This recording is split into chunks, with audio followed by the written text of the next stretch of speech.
Pendaftaran calon pencari pekerjaan yang akan mengikuti job fair nampak saling berdesakan di Gedung Serbaguna Gor Sidoarjo.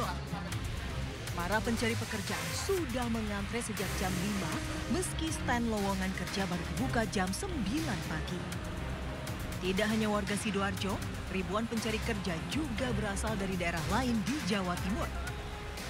Tercatat lebih dari 5.000 pendaftar yang ingin mendapat pekerjaan. Padahal kuota pekerjaan yang diberi pada job fair tahun ini hanya untuk 1.000 orang dari 40 perusahaan di Sidoarjo.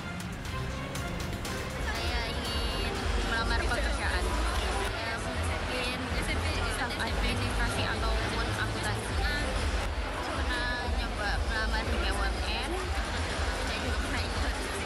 Juga saya pernah melamar di perusahaan perusahaan.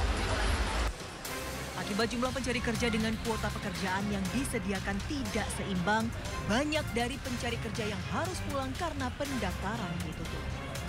Dari Sidoarjo, Jawa Timur, Pramono Putra, iNews melaporkan.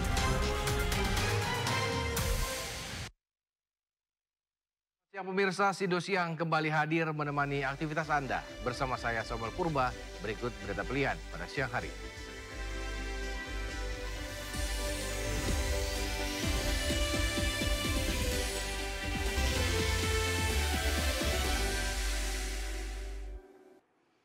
Kita awali informasi pada siang hari ini dari Sumatera Barat, di mana Gunung Marapi di Sumatera Barat kembali erupsi.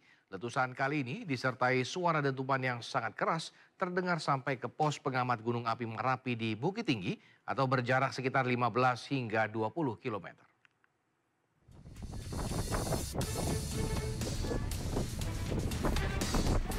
Gunung Marapi yang terletak di Kabupaten Agam dan Kabupaten Tanah Datar, Sumatera Barat, meletus pukul 12.40 waktu Indonesia Barat, Rabu siang.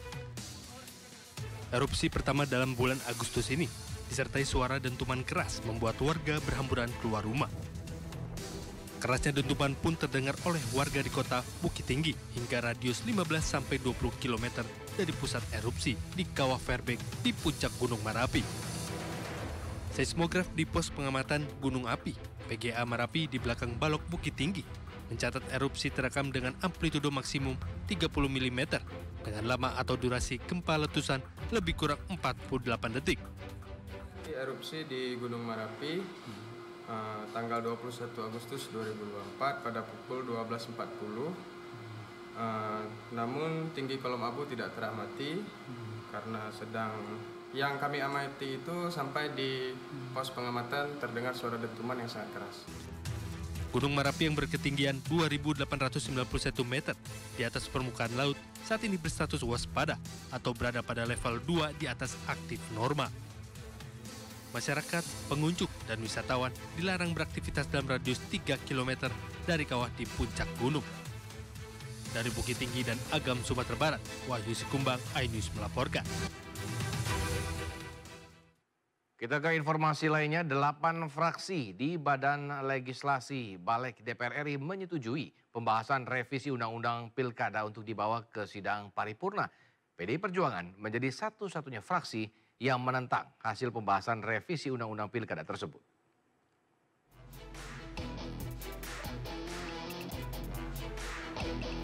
Sebanyak 8 fraksi menyetujui pembahasan revisi Undang-Undang Pilkada agar segera dibawa ke pembahasan tingkat 2 atau pengesahan dalam rapat paripurna DPR. 8 fraksi itu adalah Partai Gerindra, Partai Golkar, Partai Amanat Nasional, Partai Demokrat, Partai Kebangkitan Bangsa, Partai Keadilan Sejahtera, dan Partai Persatuan Pembangunan. PDI Perjuangan menjadi satu-satunya fraksi yang menolak hasil pembahasan revisi Undang-Undang Pilkada. Nanti biar kita uji lagi. Ya, ada namanya sengketa kewenangan lembaga negara. Itu diujinya di MK lagi. Ya. Jadi nanti kita akan lihat yang berlaku yang mana. Ya, walaupun demikian kita menghormati ya dialektika kebangsaan yang hadir pada hari ini. Mudah-mudahan ya kita semua ini adalah kejadian yang terakhir. Nggak boleh lagi ada akrobat hukum ya dengan mengatasnamakan apapun. Rapat di Badan Legislasi DPR membahas RUU Pilkada yang pasal-pasalnya berlawanan dengan putusan Mahkamah Konstitusi yang baru saja ditetapkan sehari sebelumnya. Dalam putusan tersebut, MK mengubah syarat pencalonan kepala daerah.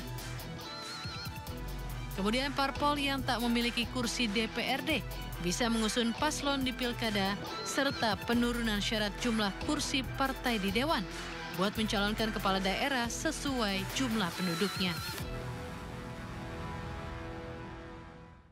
Ya, DPR RI menggelar rapat paripurna pengesahan revisi Undang-Undang Pilkada hari ini.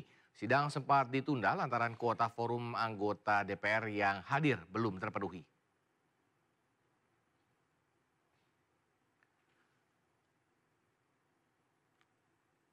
Rapat paripurna ketiga masa persidangan 1 tahun sidang 2024 maksud kami hingga 2025 dijadwalkan pada pukul 9.30 waktu Indonesia Barat. Namun rapat tertunda 30 menit karena anggota DPR yang hadir belum memenuhi quorum. Rapat paripurna dibuka oleh Wakil Ketua DPR RI, Sufmi Dasko Ahmad. Sebelumnya Balik DPR RI bersama pemerintah sepakat untuk membawa revisi Undang-Undang Pilkada ke paripurna hari ini. Revisi itu dikebut dalam waktu sehari sebelum disahkan menjadi undang-undang. Sehubungan dengan belum terpenuhnya syarat quorum rapat paripurna pada hari ini, maka sesuai dengan pasal 281 ayat 3 Tata Tertib DPR RI sebagai berikut. Penundaan pembukaan rapat sebagaimana dimaksud pada ayat 2 dilakukan dalam jangka waktu paling lama 30 menit. Apakah dapat disetujui? Terima kasih, dengan ini rapat kami skors. Ya, rapat paripurna pengesahan RUU Pilkada di DPR hari ini diiringi dengan unjuk rasa penolakan dari berbagai elemen masyarakat. Polisi pun menurunkan ribuan personil untuk mengamankan jalannya unjuk rasa.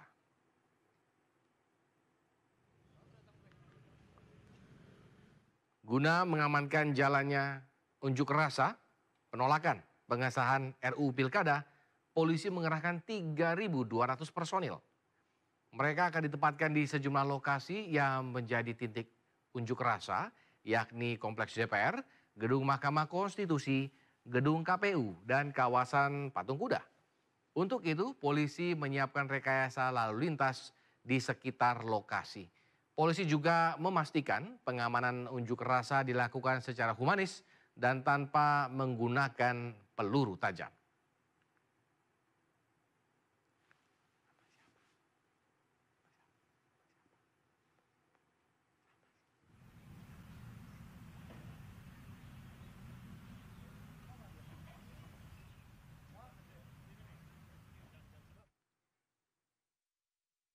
Pelarangan kan ada arahan untuk tidak membawa senjata dan peluru tajam. Ya, tentunya kami juga mengedepankan bahwa pengamanan aksi pada hari ini tidak menggunakan peluru tajam, termasuk juga senjata tajam. Artinya pola-pola humanis dan persuasif itu terus kami akan kembangkan, dan jajaran para perwira kami juga akan terus berkomunikasi secara intensif sejak awal kedatangan daripada massa sampai dengan nanti kegiatan berlangsung pada akhirnya. Ya, oke, terima kasih. Pemirsa, untuk mengetahui informasi terkini terkait sidang paripurna DPR, kami telah terhubung dengan rekan Faisal Rinaldi yang saat ini berada di gedung MPR DPR RI Jakarta. Faisal, selamat siang. Apakah sidang akan digelar hari ini kepastiannya usai ditunda oleh pimpinan? Silakan.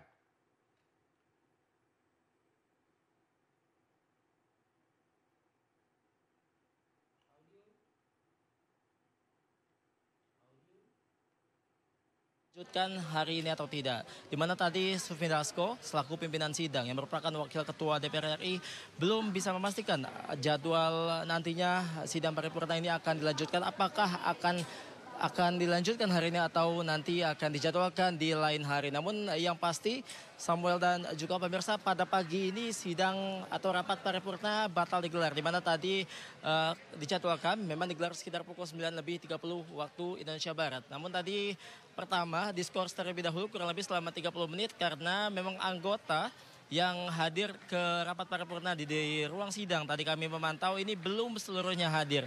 Tadi kemudian setelah sidang dilanjutkan pada pukul 10 pagi tadi, kemudian Sufmi Dasko selaku pimpinan rapat paripurna hari ini secara resmi akan menjadwalkan ulang. Karena kan memang jumlah quorum ini tidak terpenuhi yang tadi sempat disampaikan juga oleh Sufmi Dasko selaku pimpinan rapat paripurna ini ada sekitar 87 anggota yang izin tidak hadir maksud kami atau tidak bisa atau berhalangan untuk mengikuti rapat paripurna pada hari ini.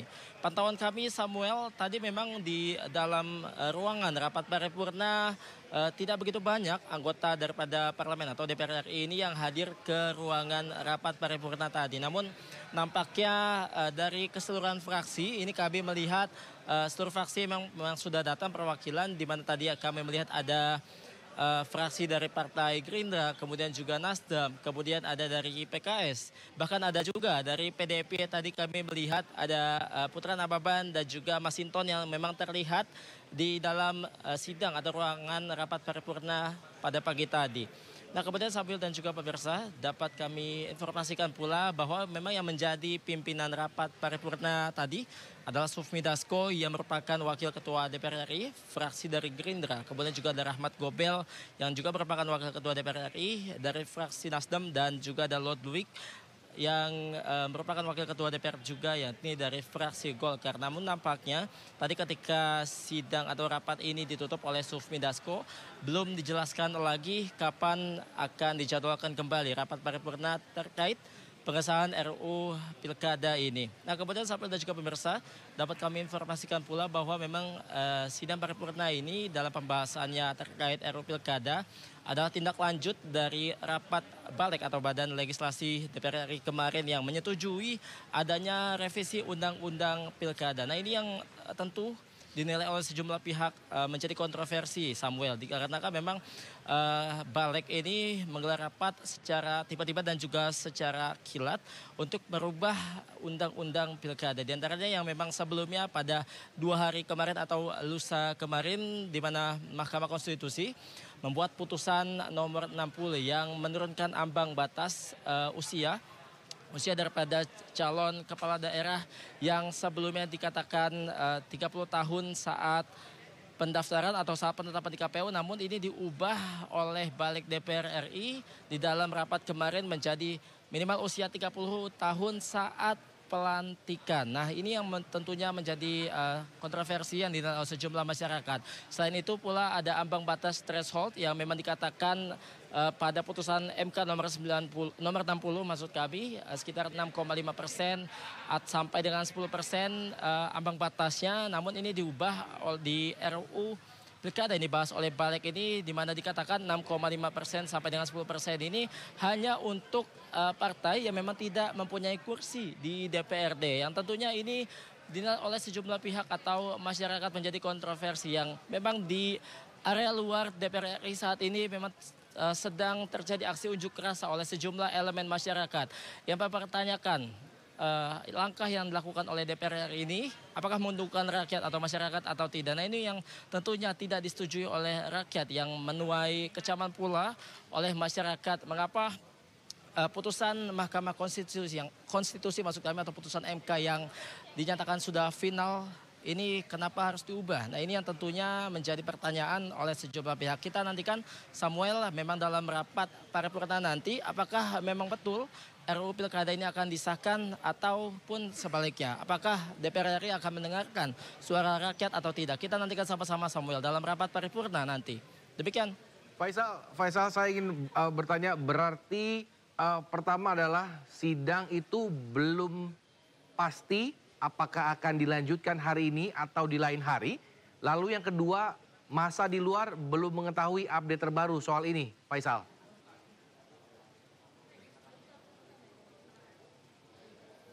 Ya, Samuel, betul sekali memang untuk jadwal selanjutnya atau ditundanya rapat paripurna ini tadi belum disampaikan. oleh Sufmi Dasko selaku pimpinan rapat paripurna. Apakah akan dilanjutkan siang nanti, apakah akan dilanjutkan malam nanti, atau di hari berikutnya, ini kami hingga saat ini belum mendapatkan kepastian. Namun tentunya kita akan terus mengawal di sini, Samuel, rapat paripurna yang akan dijalankan atau yang akan dilaksanakan oleh DPR RI terkait pengesahan RUU Pilkada. Dan untuk saat ini memang sejumlah massa atau elemen masyarakat masih bertahan di area luar gedung DPR RI Senayan, Jakarta. Ya memang nampaknya mereka yang berada di luar, kami sini memang belum mengetahui apakah mereka sudah tahu dibatalkannya atau ditundanya rapat paripurna hari ini atau tidak. Namun nampaknya mereka atau sejumlah elemen masyarakat ini akan terus mengawal, meskipun sidang pada pagi ini ditunda, terus mengawal sampai dengan DPR RI ini tidak jadi atau batal mengesahkan RUU Pilkada pada paripurnanya. Samuel. Baik, terima kasih Faisal atas laporannya. Kita tunggu perkembangannya. Tetap jaga kesehatan dan selamat bertugas kembali. Ya, kita ke informasi selanjutnya. Presiden Joko Widodo menanggapi polemik syarat pencalonan kepala daerah yang telah diputuskan MK namun dianulir oleh Badan Legislasi DPR. Jokowi mengatakan menghormati proses yang terjadi di dua lembaga tersebut. Sehari, 2 hari ini kalau kita melihat media sosial, media massa, ini sedang riuh, sedang ramai setelah putusan yang terkait dengan pilkada.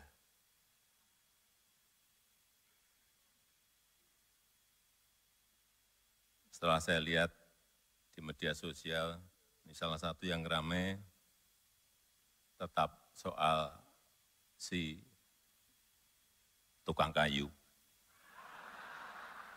Kalau sering buka di media sosial pasti tahu tukang kayu ini siapa.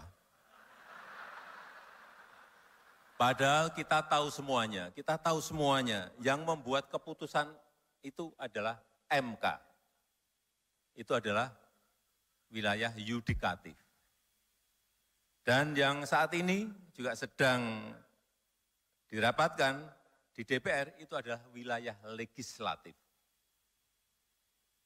Tapi tetap yang dibicarakan adalah si tukang kayu. Ya tidak apa-apa, itu warna-warni sebuah demokrasi.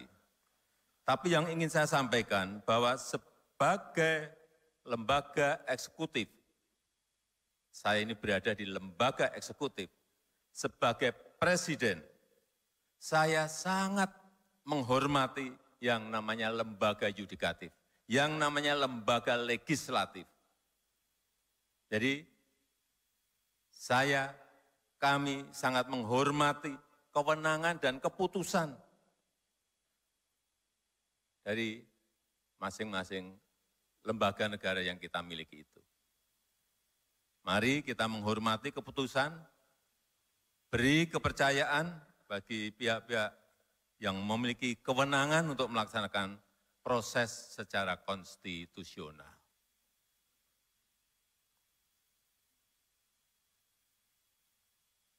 Bapak Ibu yang saya hormati, sekali lagi mungkin ada yang bertanya kepada saya kenapa malam hari ini saya memakai baju kuning.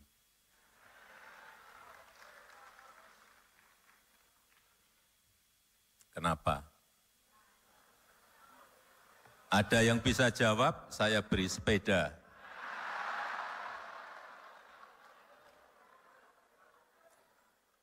Ya, baju itu menyesuaikan. Baju yang saya kenakan ini untuk menghormati, untuk menghargai yang memiliki acara, yaitu Partai Golkar. Jangan kemana-mana dulu. Menghargai hajatan besar Partai Golkar yang malam hari ini telah secara aklamasi sudah memiliki ketua umum yang baru, yaitu Bapak Bahlil Lahadalia, yang sekarang menjabat di kabinet sebagai Menteri ESDM. Saya yakin kondisi yang baik ini, yang terjaga ini dalam proses di Munas, ini tidak lepas dari peran Ketua Umum yang lama, yaitu Bapak Airlangga Hartarto. seorang politisi besar dan sekaligus teknokrat sejati, seorang orkestrator ekonomi Indonesia yang hasil kerjanya betul-betul terlihat nyata. Ya, sementara itu fraksi PDIP menilai janggal kesepakatan Panja RUU Pilkada terkait syarat pencalonan kepala daerah bagi partai politik yang memiliki kursi di tingkat DPRD. Panja disebut berupaya mengakali putusan Mahkamah Konstitusi. Fraksi PDIP pun menolak RUU Pilkada.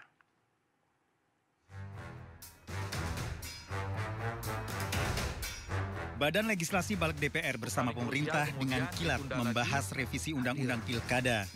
Pembahasan RUU Pilkada yang mendadak ini tidak memakan waktu lama. Kurang dari 12 jam selesai dan disepakati. Mayoritas fraksi di DPR setuju dengan RUU Pilkada, hanya PDIP yang menolak. Situasinya berbeda, saat itu tidak ada momentum revisi undang-undang. Jadi kalau masih menunggu revisi undang-undang itu lama sekali. Nah, hari ini ibarat kita ini kendaraan, sebenarnya bis itu sedang ngetem di terminal gitu. Terus ada penumpang, bisnya memang udah mau jalan, ada penumpang ikut ya ikut gitu. Masukan-masukan dan DPR RI menyepakati draft revisi Undang-Undang Pilkada. Dalam draft RUU Pilkada ada sejumlah perubahan yang dilakukan menyesuaikan dengan adanya putusan MA dan MK. Pasal yang mengatur usia akan mengikuti putusan MA, syarat usia minimal calon kepala daerah. Ya, MK sudah memutuskan itu dan MK tidak memberikan tafsir lebih lanjut kan. Nah, oleh karena itu pembuat undang-undang lah yang harus menyadur itu dalam pasal per pasal, termasuk mungkin pasal penjelasan nanti. Apa yang dimaksud dengan putusan MK itu? Persyaratan 6,5%, 7,5% itu apa, ya kan? Apakah itu berlaku semua partai politik, atau berlaku hanya untuk partai non-parlemen, atau bisa di-mix gabungan? Nah, ini perlu ditafsirkan, ya. Fraksi PDIP menilai janggal kesepakatan Panja revisi Undang-Undang Pilkada terkait syarat pencalonan kepala daerah bagi partai politik yang memiliki kursi di tingkat DPRD. Minimal harus memiliki perolehan kursi 20% atau 25% perolehan suara. Sementara dalam pileg di daerah menyebut kesepakatan itu tidak mematuhi putusan Mahkamah Konstitusi.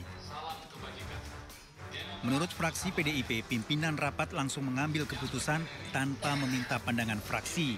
Pasalnya klausul dalam draft yang diterima sesuai dengan putusan MK. Pasangan calon dalam pilkada. Artinya juga sudah terang dan jelas.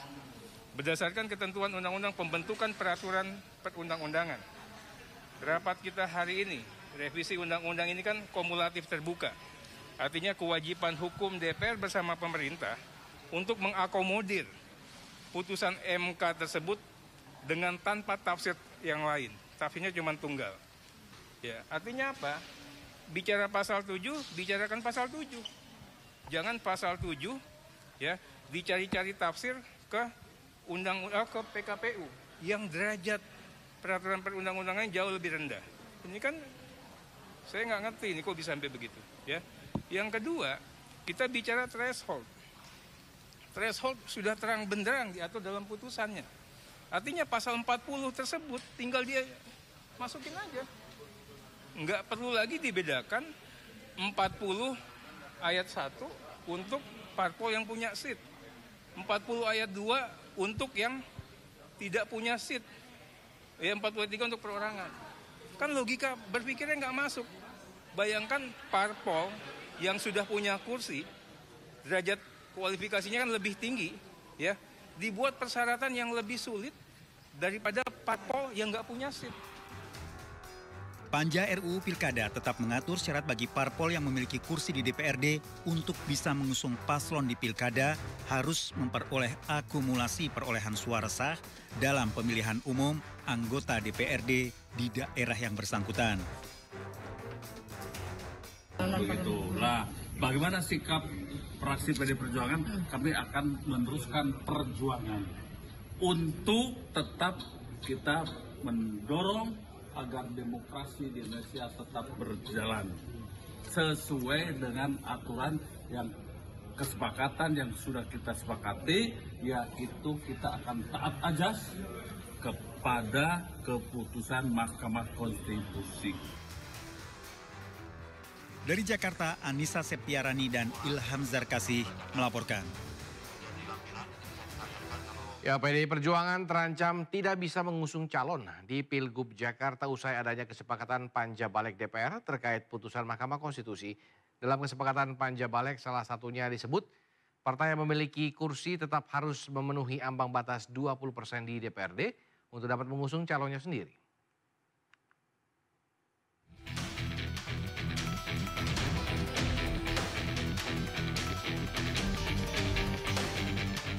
Panja Badan Legislatif DPR RI dalam rapat yang digelar pagi tadi menyepakati revisi Undang-Undang Pilkada terkait persyaratan calon untuk maju di Pilkada.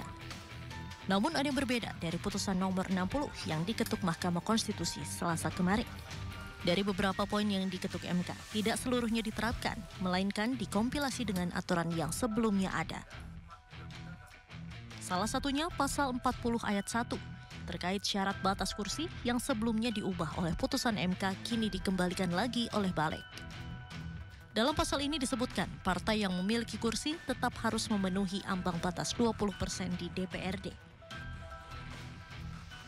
Partai politik atau gabungan partai politik yang memiliki kursi di DPRD dapat mendaftarkan calon jika telah memenuhi persyaratan perolehan paling sedikit 20% dari jumlah kursi DPRD atau 25% dari akumulasi perolehan suara sah dalam pemilihan umum anggota DPRD di daerah yang bersangkutan.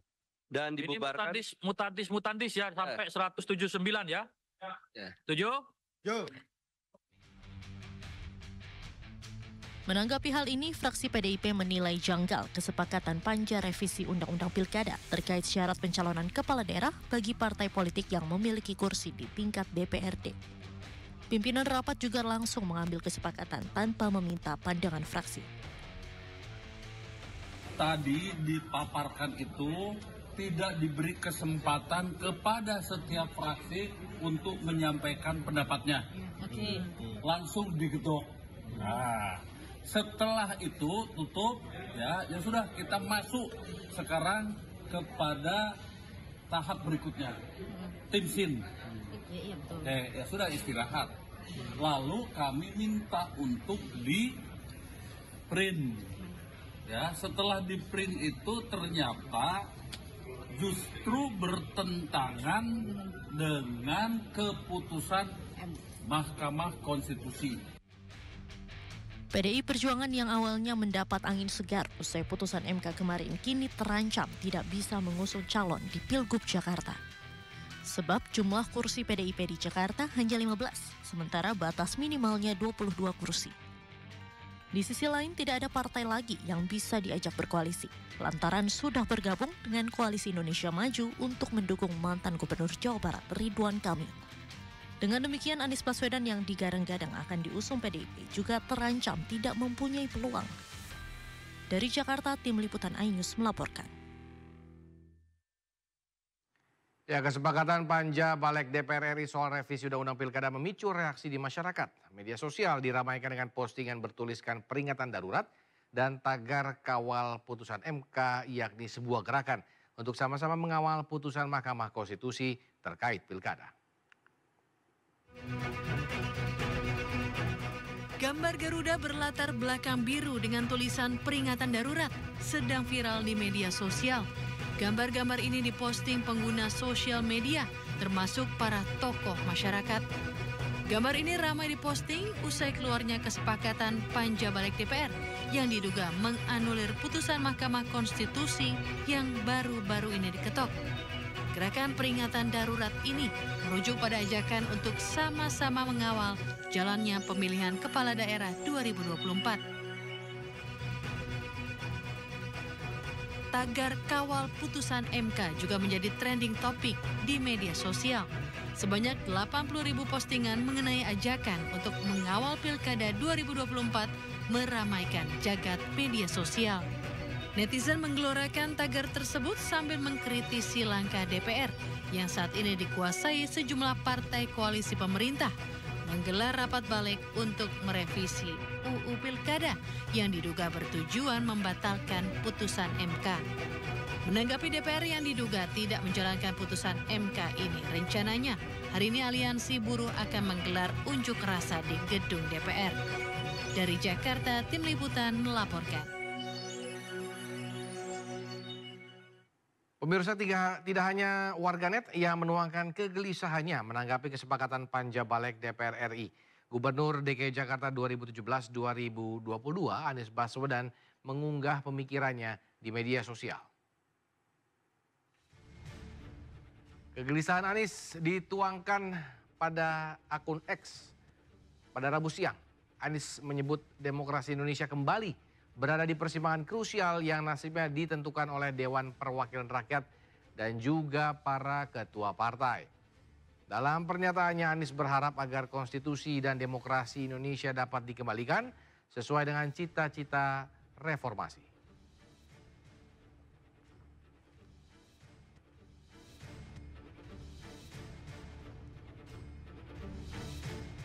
Ya, sebelumnya Partai Buruh mendeklarasikan dukungan untuk mantan Gubernur DKI Jakarta 2017-2022 Anies Baswedan maju dalam Pilkada Jakarta 2024. Namun Partai Buruh harus berkoalisi dengan partai politik lainnya untuk mengusung calon gubernur.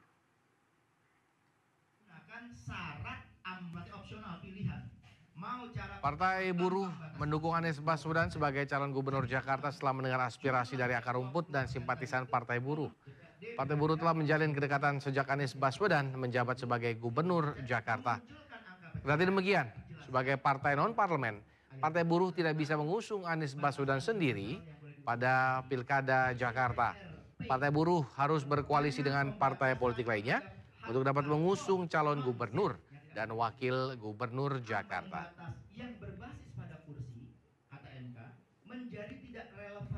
Untuk tingkat daerah khusus Ibu khusus Jakarta, kawan-kawan ESKO atau DPD ya, wilayah DKJ daerah khusus Jakarta, pengurus Partai Buruh daerah khusus Jakarta sudah lama ya mengusung dulu mendukung Pak Anies ya untuk didukung menjadi gubernur DKJ.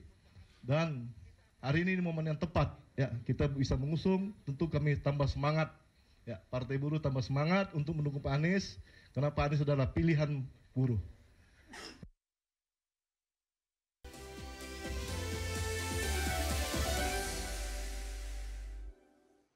Terima kasih Anda masih bersama dengan kami. Pemirsa, sidang perkara korupsi timah atas terdakwa Harvey Muiz hari ini kembali digelar di Pengadilan Negeri Tipikor Jakarta Pusat dengan agenda pembuktian atas para saksi dari Jaksa Penuntut Umum atau JPU. Terdakwa kasus korupsi dalam pengelolaan tata niaga komoditas timah Harvey Muiz jalani sidang kedua di Pengadilan Tindak Pidana Korupsi Jakarta. Dalam persidangan ini, rencananya JPU kembali akan menghadirkan sejumlah saksi dari 168 yang telah disiapkan. Dalam dakwaan yang dibacakan JPU sebelumnya, Harvey Muiz didakwa telah merugikan keuangan negara sebesar 300 triliun rupiah.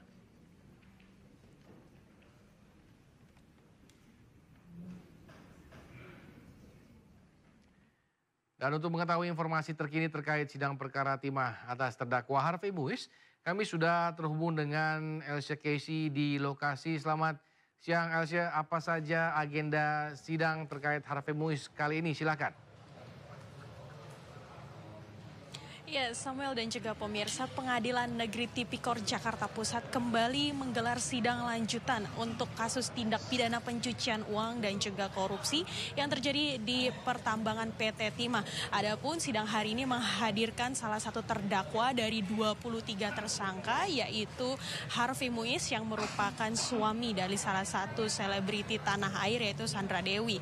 Harvey Muiz hadir di PN Tipikor Jakarta Pusat pada pukul 10 pagi di didampingi oleh kuasa hukumnya. Adapun hari ini sidang diagendakan yaitu pembuktian dan juga mendengarkan saksi yang berjumlah 5 orang. Adapun saksi ini dihadirkan oleh JPU. Mereka berasal dari PT Timah yang merupakan pegawai-pegawai dari PT Timah. Beberapa nama yang dihadirkan sebagai saksi antara lain adalah Ahmad Syahamdi yang merupakan peserta rapat direksi dan juga rapat Harvey Muiz dengan PT Timah untuk kemudian bersepakat untuk melakukan tindak pidana korupsi ini. Kemudian Kopdi Saragih yang merupakan wakil Kadif pengolahan dan juga peleburan di PT Timah, Dudi Hatari yang merupakan pegawai PT Timah, dan juga 2 orang lainnya yaitu Ahmad Haspani dan juga Ihsan Sadiki. Adapun kelima orang ini saat ini sedang dilangsungkan sidang, sedang mendengarkan saksi. Sidang ini dipimpin oleh majelis hakim yaitu Eko Arianto. Sebelumnya sidang sudah dilangsungkan, sidang perdana pada minggu lalu. Sidang tersebut beragendakan pembacaan dakwaan dari jaksa penuntut umum kepada Harvey Muiz, dan pada sidang tersebut setelah majelis hakim bertanya kepada Harvey Muiz apakah ingin dilanjutkan kepada pembacaan nota keberatan atau eksepsi, Harvey Muiz menyatakan bahwa dia tidak akan memberikan atau membacakan eksepsi, sehingga hari ini sidang dilanjutkan dengan agenda selanjutnya yaitu dengan pembacaan dengan mendengarkan kesaksian dan juga menghadirkan pembuktian. Tentunya hingga pukul 10.45 tadi masih sedang berlangsung sidang, yaitu saksi pertama sedang didengarkan kesaksiannya, dan kami juga masih memantau seperti apa berjalannya sidang dan akan mengabarkan kembali kepada Anda, Samuel. Baik, terima kasih Elsie atas laporannya. Kita tunggu perkembangannya. Selamat bertugas kembali. Ya pemirsa, sebelumnya pekan lalu suami artis Sandra Dewi Harvey Muiz menjalani sidang perdana dalam kasus dugaan korupsi pengelolaan tata niaga komunitas Timah. Dalam persidangan, Harvey menyatakan tidak akan mengajukan keberatan atau eksepsi.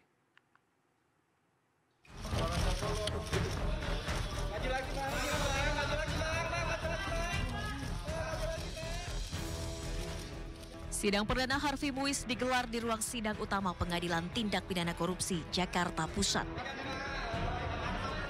Jaksa penuntut umum mendakwa Harvey Muiz telah melakukan tindak pidana pencucian uang dengan menerima uang sebesar 420 miliar rupiah dari hasil tindak pidana korupsi.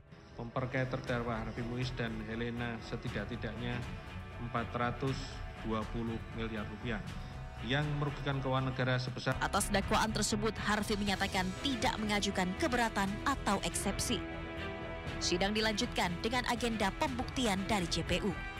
Saya ulangi lagi yang mulia, saya mengerti tentang dakwaannya dan saya mohon izin untuk melanjutkan ke tahap selanjutnya kalau diperbolehkan, ke tahap pembuktian. Tidak mengajukan eksepsi? Iya, yang mulia, tidak mengajukan eksepsi. Itu ya? Tindak korupsi yang dilakukan Harvey Muiz dan sejumlah tersangka lain merugikan keuangan negara hingga mencapai 300 triliun rupiah. Sementara itu, artis Sandra Dewi ikut terseret kasus korupsi timah yang melibatkan suaminya Harvey Muiz. 88 tas Sandra Dewi disita, namun ternyata 6 diantaranya dinyatakan palsu. Hal ini diungkapkan oleh jaksa penuntut umum dalam surat dakwaan di persidangan. Jaksa mengklasifikasikan daftar tas mewah Sandra Dewi yang dianggap tidak terdaftar di website resmi. Tas tersebut berasal dari berbagai brand mewah. Tim Liputan iNews melaporkan. Ya, selain Harvey Muiz, Crazy Rich, Pantai Indah Kapuk, Helena Lim menjalani sidang perdana korupsi timah.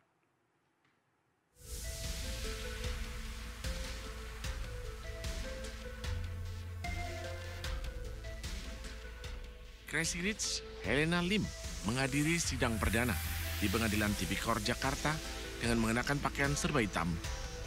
Dalam sidang, jaksa penuntut umum membacakan sejumlah dakwaan terkait korupsi pengelolaan tata niaga komoditas timah di wilayah IUP PT Timah Tipika tahun 2015-2022.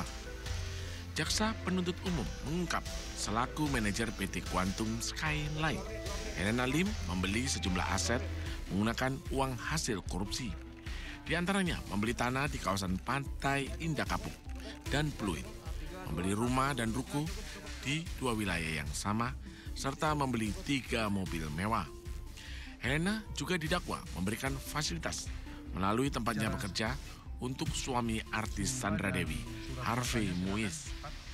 Pasca mendengar dakwaan jaksa, selebgram ini tidak menggunakan hak jawabnya dalam eksepsi. Helena dengan tegas menyampaikan kepada hakim agar persidangan kasusnya dilanjutkan ke tahap pembuktian. Untuk terdakwa Helena, kita dakwa perbuatan membantu Tipikor untuk di kasus timah ini. Dari mulai Tipikor yang baik dilakukan oleh para terdakwa dari PNS atau dari Dinas ESDM Provinsi Bangka Belitung yang beberapa waktu lalu sudah kita bacakan dakwaannya, juga membantu terdakwa Harvey Muiz yang beberapa hari yang lalu juga sudah kita bacakan dakwaannya. Pada sidang selanjutnya, tanggal 2 dan 4 September, agenda sidang akan dilanjutkan dengan pemeriksaan saksi dari jaksa penuntut umum sebanyak 180 orang, termasuk saksi mahkota. Tim Liputan melaporkan. Pemirsa, artis Sandra Dewi juga ikut terseret kasus korupsi timah yang melibatkan suaminya Harvey Muiz. Puluhan tas Sandra Dewi disita, namun ternyata 6 diantaranya dinyatakan palsu oleh Kejaksaan Agung.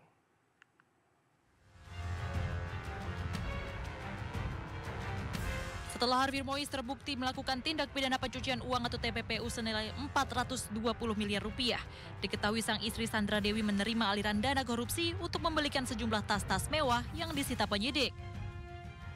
6 dari 88 tas mewah Sandra Dewi dinyatakan palsu. Hal ini diungkapkan oleh jaksa penuntut umum dalam surat dakwaan di persidangan pekan lalu. Jaksa mengklasifikasikan daftar tas mewah Sandra Dewi yang dianggap tidak terdaftar di website resmi. Tas tersebut berasal dari berbagai brand mewah. Berikut adalah daftar tas yang tidak dapat diidentifikasi. Yang pertama, Hermes model Lindy 20, Chanel model Classic Double Flap Bag, Dior model Medium Bobby Bag, Chanel model Classic Double Flap, Chanel model Classic Double Flap Bag Medium. Dan satu tas yang tidak dapat diautentikasi, Mini Gypsy Air Stambi, bahan lainnya. Sebelumnya, Kejaksaan Agung menyita 88 tas mewah milik Sandra Dewi terkait kasus korupsi pengelolaan tambang timah yang melibatkan sang suami Harvey Muiz. Pihak Sandra Dewi bersikeras bahwa tas-tas bermerek tersebut merupakan hasil dari endorse yang tidak ada kaitannya dengan kasus korupsi sang suami. Tim Liputan iNews melaporkan. Ya, Kejaksaan Agung menyita aset berupa villa mewah milik Henry Lee, bos salah satu maskapai penerbangan yang menjadi tersangka kasus timah. Villa yang disita bernilai 20 miliar rupiah. Villa mewah ini berlokasi di Bali, berhasil ditemukan penyidik Kejaksaan Agung. Villa berdiri di tanah seluas 1.800 meter persegi, dibeli tersangka Henry Lee tahun 2022 dan di atas namakan istrinya. Uang yang digunakan untuk membeli villa diduga bersumber atau terkait dengan kasus timah. Meski sudah berstatus tersangka, Henry Lee belum ditahan dan selalu mangkir dari panggilan Kejaksaan Agung dengan alasan sakit.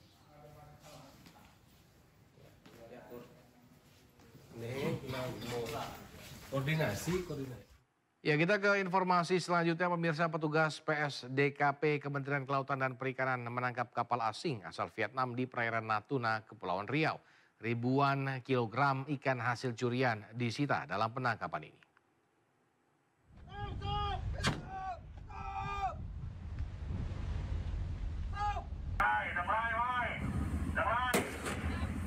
Tembakan peringatan mewarnai penangkapan kapal asing asal Vietnam di perairan Natuna, Kepulauan Riau. Petugas PSDKP Kementerian Kelautan dan Perikanan berkali-kali memperingatkan agar kapal tersebut mengurangi kecepatan, namun tidak digubris.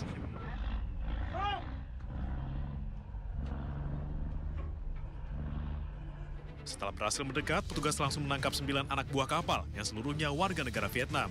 Dari hasil pemeriksaan, kapal ini menggunakan pukat harimau yang penggunaannya dilarang di Indonesia.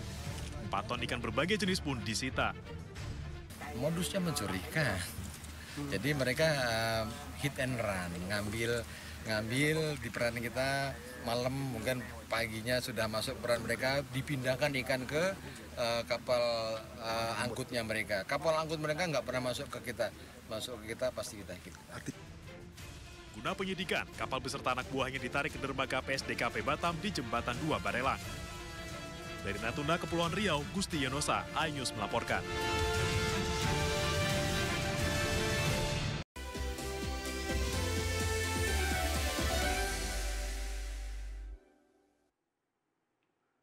Terima kasih Anda masih bersama dengan kami pemirsa. PDI Perjuangan mengusung 169 calon kepala daerah dan wakilnya dalam Pilkada serentak 2024.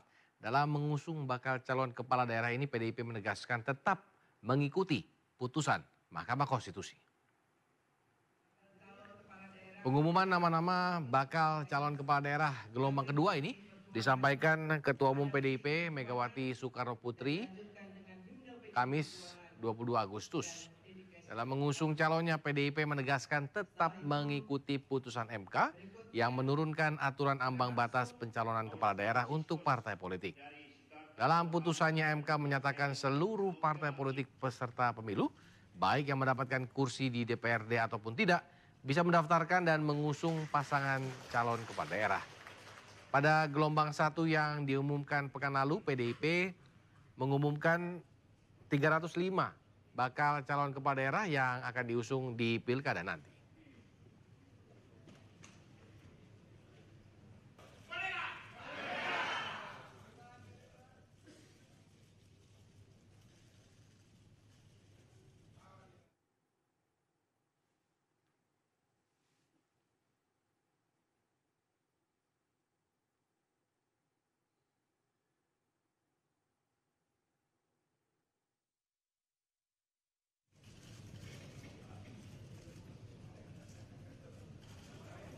Para calon kepala daerah yang sudah mendapatkan rekomendasi, kami persilakan. Ya, Bahlil Lahadalia terpilih secara aklamasi sebagai Ketua Umum Partai Golkar periode 2024-2029.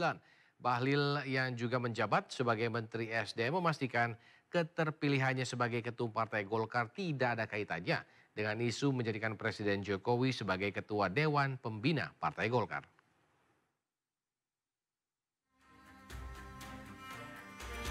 Pernyataan Bahlil ini sekaligus merespons isu yang mengait-ngaitkan adanya upaya menjadikan Jokowi sebagai Ketua Dewan Pembina Partai Golkar, menyusul jabatan baru Bahlil sebagai pemimpin, terlebih Dewan Formatur Tunggal di Partai Golkar.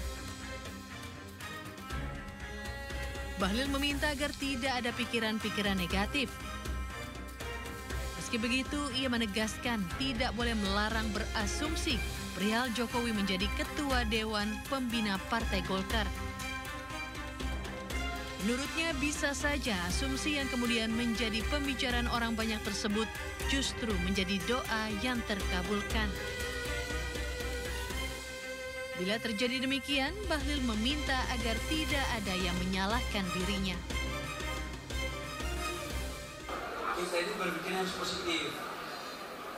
Jangan selalu negatif terus. Makanya bangsa ini gak maju gara-gara bukan bangsa ini terlambat maju itu gara-gara pikiran kita terlalu negatif duluan. Jadi nggak ada sampai urusan Pak Presiden Jokowi menjadi Ketua Dewan Pembina itu sampai dengan hari ini nggak ada. Ya, saya berdiskusi kok nggak ada. Jadi nggak benar itu pikiran itu. Tapi kita nggak boleh melarang orang berasumsi. Negara kita kan demokrasi. Ya mudah-mudahan aja orang itu kalau doanya dijawab oleh Allah, jangan marah saya loh. Bahlil Lahadalia beberapa kali berdiskusi dengan Jokowi membicarakan perihal isu yang berkembang tersebut. Dari Jakarta, Abdul Aziz melaporkan. Ya, Ketua Umum Partai Golkar Bahlil Lahadalia menyebut soal Raja Jawa dalam pidatonya usai terpilih sebagai Ketua Umum Partai Golkar. Dalam pernyataannya, Bahlil menyatakan agar para kader tidak bermain-main dengan Raja Jawa. Karena itu, pemerintahan Pak Prabowo Gibran sebagai kelanjutan dari pemerintahan Jokowi Ma'ruf Amin. lagi. Soalnya Raja Jawa ini kalau kita main-main celaka kita. Saya mau kasih tahu aja, jangan coba-coba main-main barang ini. Ini, waduh, ngeri-ngeri sedap barang ini, saya kasih tahu. Waduh. Dan sudah lihat kan barang ini kan? Yang tidak perlu saya ungkapkan tak. Ya, sementara itu Bahlil Lahadalia mengaku hanya bercanda usai menyinggung Raja Jawa dalam pidato perdananya sebagai Ketua Umum Golkar. Bahlil menyatakan bahwa Raja merupakan candaan politik saja. Tadi Pak Bahlil sempat menyebut bahwasannya ada Raja Jawa Pak Bahlil. Ini siapa yang dimaksud Pak Bahlil? Candaan politik. Tapi apakah tidak, soalnya Pak Bahlil kan menyebut Raja Jawa ini sejak itu Pak Bahlil. Ya, saya Pasar Muji juga bisa Raja Jawa kok. Iya, iya. Pasar Muji ini kebetulan kan, saya putra Majapahit. Ya, Raja juga. Udah ya, gitu ya. Kalau yang daerah bagaimana Pak? Tapi abang ini kan ada keberpihakan ke daerah kan? Oh pasti dong, karena daerah ini sebagai garda terdepan untuk bagaimana memperoleh suara. Dan mereka kan instrumen yang paling penting dalam kemajuan partai. Karena itu program kita ke depan akan lebih banyak untuk turun ke daerah. Saya sendiri tadi sudah berjanji dalam penyampaian visi misi saya untuk 5 tahun ke depan. Saya akan keliling kepada semua kabupaten kota yang ada di wilayah Republik Indonesia ya. Pemirsa, tenaga ahli utama kantor staf Presiden Ali Mokhtar Ngabalin mengatakan bahwa ada usulan dari kader daerah agar Presiden Joko Widodo dijadikan Ketua Dewan Pembina Partai Golkar. Namun Ketua Umum terpilih Partai Golkar, Bahlil Lahadalia menepis kabar tersebut.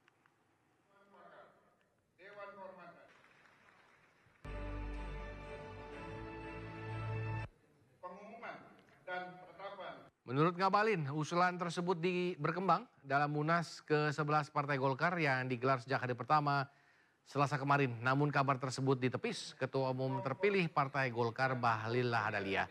Menurut Bahlil, kabar Jokowi jadi Dewan Pembina Golkar adalah tidak benar. Di sisi lain, Bahlil tidak menolak jika ada usulan yang mendorong Jokowi sebagai Ketua Dewan Pembina. Lebih lanjut, Bahlil tidak mempermasalahkan jika Jokowi digadang-gadang akan menduduki jabatan itu.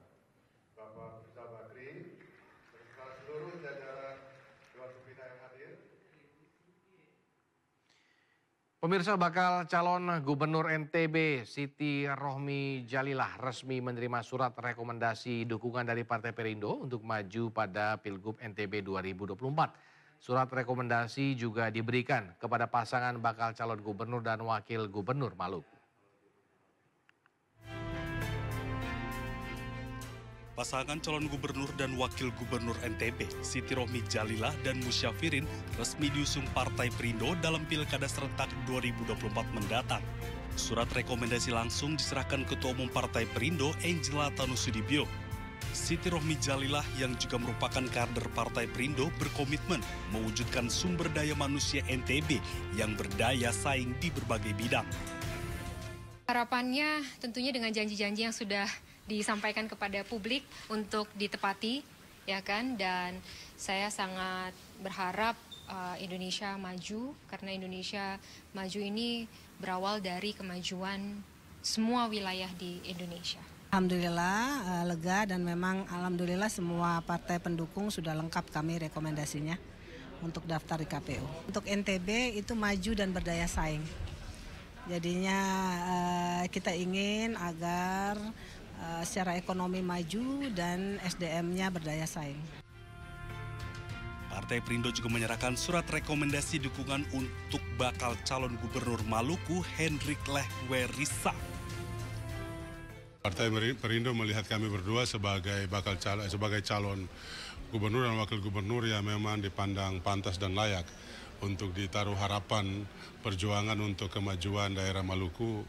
Melalui para kadernya, Partai Perindo akan memenangkan para bakal calon kepala daerah yang diusung pada Pilkada serentak 2024. Tim Liputan iJus melaporkan.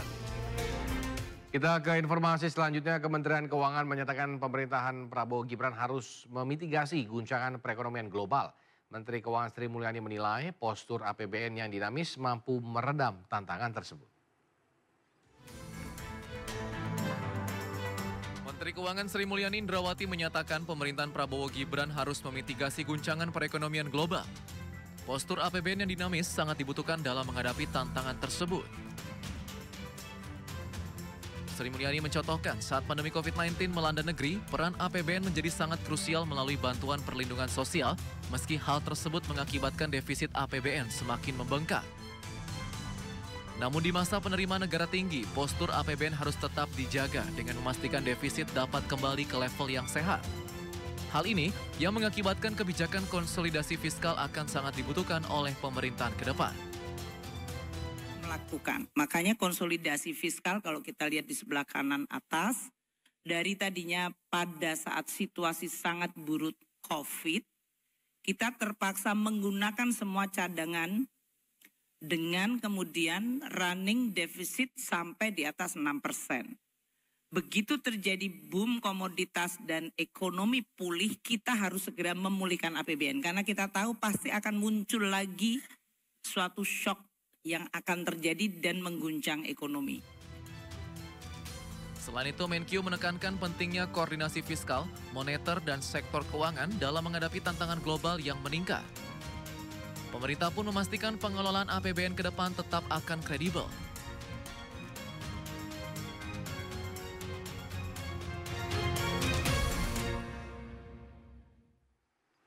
Kepala Badan Pengawasan Obat dan Makanan atau BPOM, Taruna Ikrar, diminta Presiden untuk mengendalikan harga obat-obatan di dalam negeri. Ikrar mencatat saat ini harga obat-obatan di Indonesia lebih mahal 400% dari negara tetangga. Mahalnya harga obat di Indonesia mencapai 400% dibandingkan harga obat di luar negeri, diakui Kepala Badan Pengawas Obat dan Makanan atau BPOM. Taruna Ikrar menjadi pekerjaan rumah yang harus diselesaikan. Ikrar mengaku dirinya ditugaskan khusus untuk membuat harga obat di Indonesia lebih murah sehingga mampu bersaing dengan negara tetangga. Tak hanya harga obat yang lebih mahal, BPOM juga diminta untuk tidak kaku dalam menerbitkan izin edar obat dan vaksin Indonesia. Hal tersebut dilakukan untuk mendukung dan mewujudkan kemandirian industri farmasi dalam negeri. Beliau menginstruksikan bagaimana harga obat ini bisa dikontrol.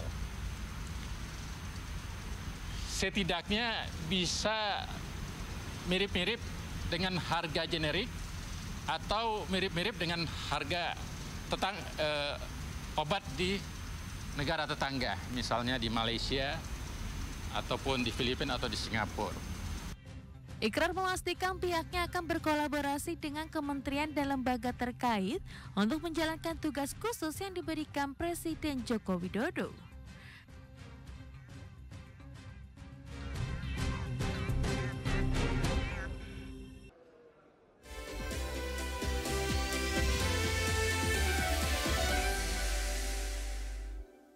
Anda masih bersama kami di Sindo Siang, pemirsa. DPR RI menggelar rapat paripurna pengesahan revisi Undang-Undang Pilkada hari ini.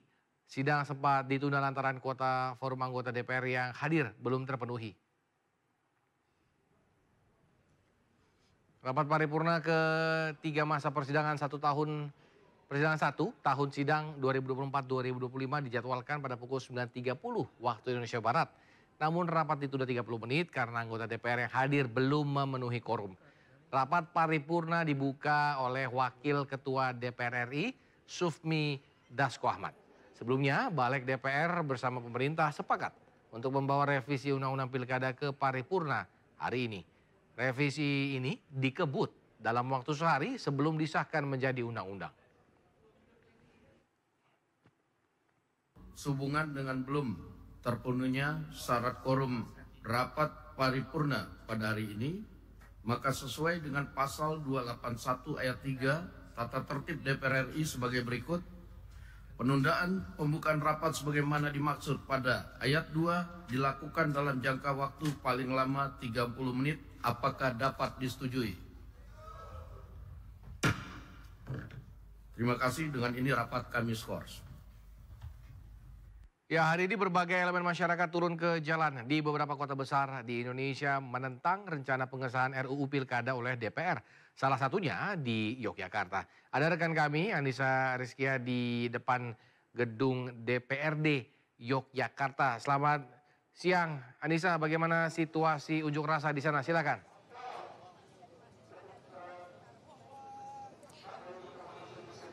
Ya, Samuel dan juga pemirsa, situasi saat ini begitu saya bisa katakan ini ribuan dari massa aksi terus berdatangan di kawasan Jalan Malioboro yang kita tahu bahwa tadi pagi massa aksi berkumpul di titik kumpulnya yakni di parkiran Abu Bakar Ali yang berjarak sekitar 200 meter dari tempat saya melaporkan, dan mereka melakukan long march. Kemudian saat ini para massa aksi berhenti di depan gedung DPRD Provinsi Daerah Istimewa Yogyakarta. Mereka mengutarakan beberapa poin penting diantaranya yakni baru saja begitu diutarakan oleh koordinator massa yakni menolak revisi Undang-Undang Pilkada dan juga menuntut agar pemerintah menyetujui putusan MK. Selain itu juga agar KPU mengubah aturannya di mana tentang ambang batas para kepala yang akan nantinya maju di pilkada tentunya. Selain itu juga Samuel dan juga pemirsa, memang ini situasinya cukup kondusif begitu jika dilihat di layar kaca Anda, sejumlah elemen masyarakat baik itu dari akademisi, kemudian dari mahasiswa dan juga dari buruh, mereka berdatangan ke kawasan kantor DPRD Provinsi Daerah Istimewa Yogyakarta untuk mengutarakan apa yang menjadi poin-poin penting pada unjuk rasa kali ini. Jika dilihat memang sejumlah jalan menuju ke Jalan Malioboro ini sudah ditutup sejak pagi tadi. Memang pengalihan arus lalu lintas. Dan saat ini Samuel, masa akan melanjutkan long march-nya. Informasi yang kami dapatkan ada pergerakan nantinya dari arah gedung DPRD Provinsi Daerah Istimewa Yogyakarta. Para massa aksi ini akan menuju ke Istana Kepresidenan Yogyakarta yang berjarak sekitar 400 meter dari tempat saya melaporkan. Kemudian di titik akhirnya mereka akan berkumpul di 0 km Jogja. Dan saat ini di wilayah kota Yogyakarta azan zuhur berkumandang. Para massa aksi mulai meredam atau memperkecil suara mereka begitu. Dan jika dilihat memang pengawalan keamanan yang dilakukan oleh pihak keamanan internal dari kantor DPRD Provinsi Daerah Istimewa Yogyakarta dan juga bekerja sama dengan pihak Polda DIY serta Polresta Kota Yogyakarta. Ada sekitar 40 petugas, ini saya bisa lihat di sekitaran area depan gedung DPRD Provinsi Daerah Istimewa Yogyakarta untuk mengamankan jalannya unjuk rasa pada siang hari ini. Dan Samuel, jika kita lihat juga memang ini tidak hanya dari mahasiswa saja ya. Dan mereka pun juga tidak datang dari universitas negeri saja yang ada di Yogyakarta. Di antaranya ada dari BEM UGM, kemudian UNY, tapi juga ada dari beberapa universitas swasta. Ada Universitas Islam Indonesia. Kemudian tadi kami juga sempat berbincang dengan salah satu koordinator aksi dari perwakilan BEM UTY dan juga dari UPN.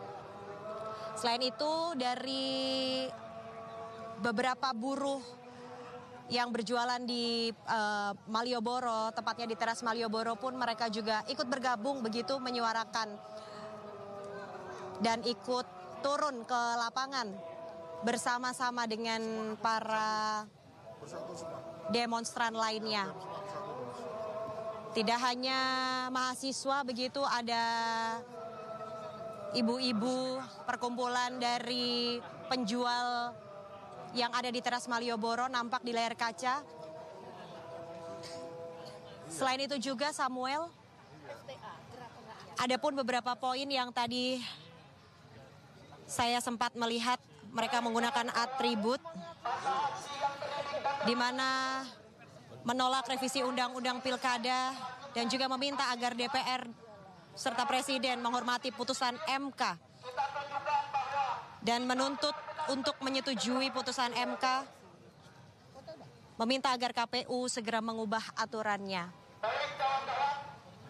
Nampaknya mulai ada pergerakan kembali dari para massa aksi, Samuel. Elemen masyarakat ini beragam yang datang. Bahkan para seniman pun juga saya lihat tadi juga turun ke lapangan.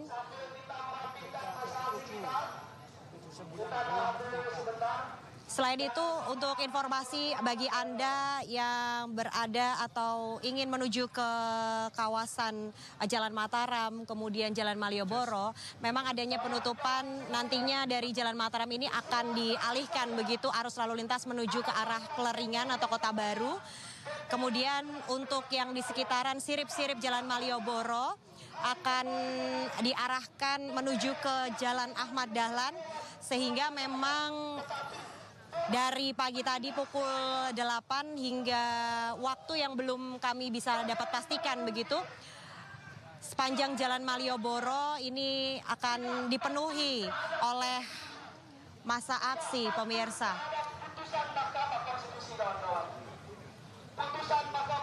Dan memang saat ini yang menjadi poin penting juga, Balik DPR RI memperdebatkan dua putusan yang dikeluarkan oleh MA dan MK, di mana MA yang mengatur syarat calon kepala daerah ini ditentukan pada saat pelantikan calon terpilih. Dan saat ini putusan MA menyebutkan batas usia 30 tahun untuk gubernur dan 25 tahun untuk bupati atau wali kota diubah menjadi berlaku saat pelantikan kepala daerah terpilih. Putusan ini tentu menuai polemik dari berbagai elemen, termasuk saat ini akademisi, mahasiswa, dan buruh turun ke lapangan untuk menyuarakan. Dan jika dilihat, massa terus bergerak dari arah parkiran Abu Bakar Ali, begitu kami dapat informasi juga ada sejumlah massa yang masih berada di parkiran tidak dapat masuk karena memang ini saya bisa katakan ribuan masyarakat sudah memadati kawasan Jalan Malioboro, tepatnya di depan gedung DPRD Provinsi Daerah Istimewa Yogyakarta, Samuel. Demo yang berlangsung sejak pagi tadi memang hingga siang hari ini berlangsung kondusif. Kita akan terus mengawal jalannya demo ini hingga selesai. Demikian, Samuel.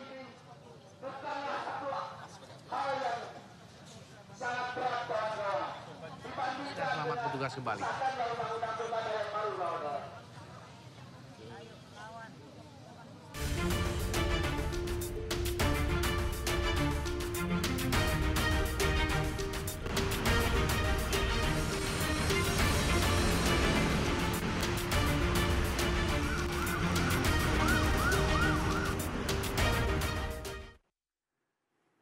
Ya, pemirsa, saatnya kita simak pantauan arus lalu lintas siang hari ini, di mana kami telah terhubung dengan Brigadir Meida dari Anti-MC Polri, Medina, yang kini berada di kawasan gedung DPR Jakarta Pusat. Selamat siang, Brigadir Medina. Bagaimana pantauan arus lintas dari tempat Anda melaporkan? Silakan.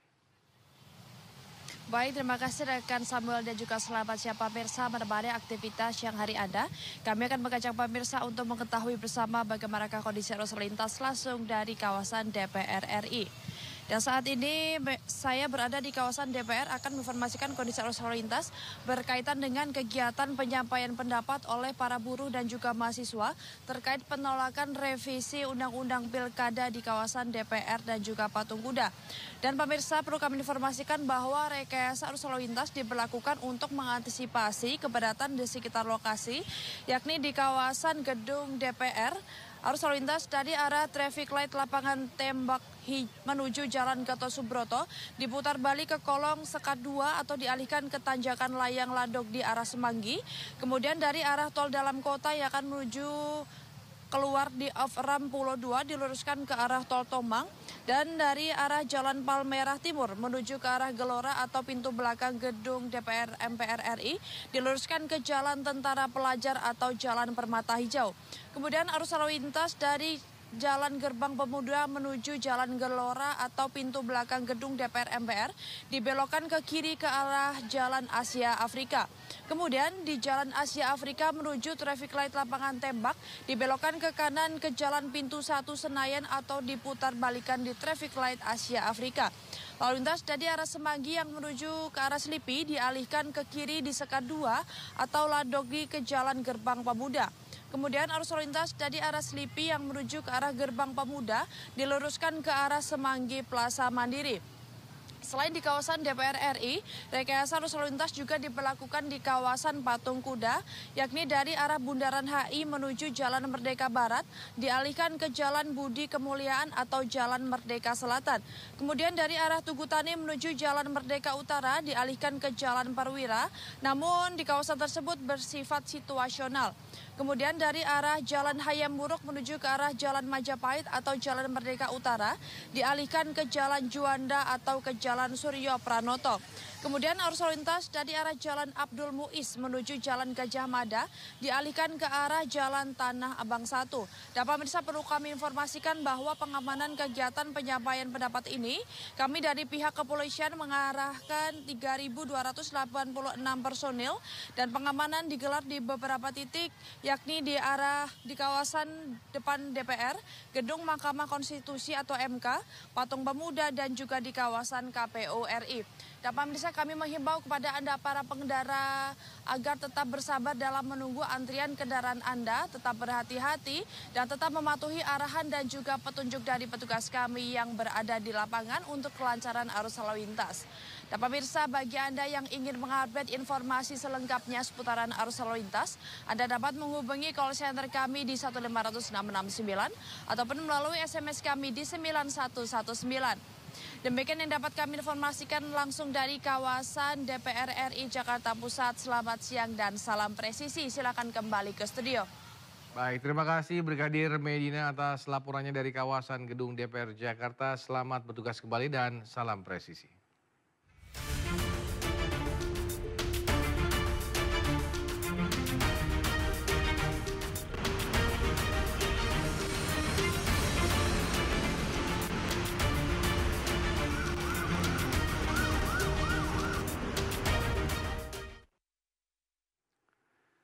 Pemirsa, kesepakatan panja Balik DPR RI soal revisi Undang-Undang Pilkada memicu reaksi di masyarakat. Media sosial diramaikan dengan postingan bertuliskan peringatan darurat dan tagar kawal putusan MK, yakni sebuah gerakan untuk sama-sama mengawal putusan Mahkamah Konstitusi terkait pilkada. Gambar Garuda berlatar belakang biru dengan tulisan peringatan darurat sedang viral di media sosial. Gambar-gambar ini diposting pengguna sosial media, termasuk para tokoh masyarakat. Gambar ini ramai diposting usai keluarnya kesepakatan panja Balik DPR yang diduga menganulir putusan Mahkamah Konstitusi yang baru-baru ini diketok. Gerakan peringatan darurat ini merujuk pada ajakan untuk sama-sama mengawal jalannya pemilihan kepala daerah 2024. Tagar kawal putusan MK juga menjadi trending topik di media sosial. Sebanyak 80.000 postingan mengenai ajakan untuk mengawal pilkada 2024 meramaikan jagat media sosial. Netizen menggelorakan tagar tersebut sambil mengkritisi langkah DPR yang saat ini dikuasai sejumlah partai koalisi pemerintah menggelar rapat balik untuk merevisi UU Pilkada yang diduga bertujuan membatalkan putusan MK. Menanggapi DPR yang diduga tidak menjalankan putusan MK ini, rencananya hari ini Aliansi Buruh akan menggelar unjuk rasa di gedung DPR. Dari Jakarta, Tim Liputan melaporkan. Informasi tadi menutup Sindo Siang hari ini. Jangan lupa Anda bisa mendapatkan informasi terkini dan terbaru melalui portal yang menghadirkan berita daerah, berita nasional, dan berita internasional. Lengkap di inews.id. Saya Samuel Purba, mewakili tim redaksi yang bertugas, pamit undur diri. Terima kasih. Sampai jumpa.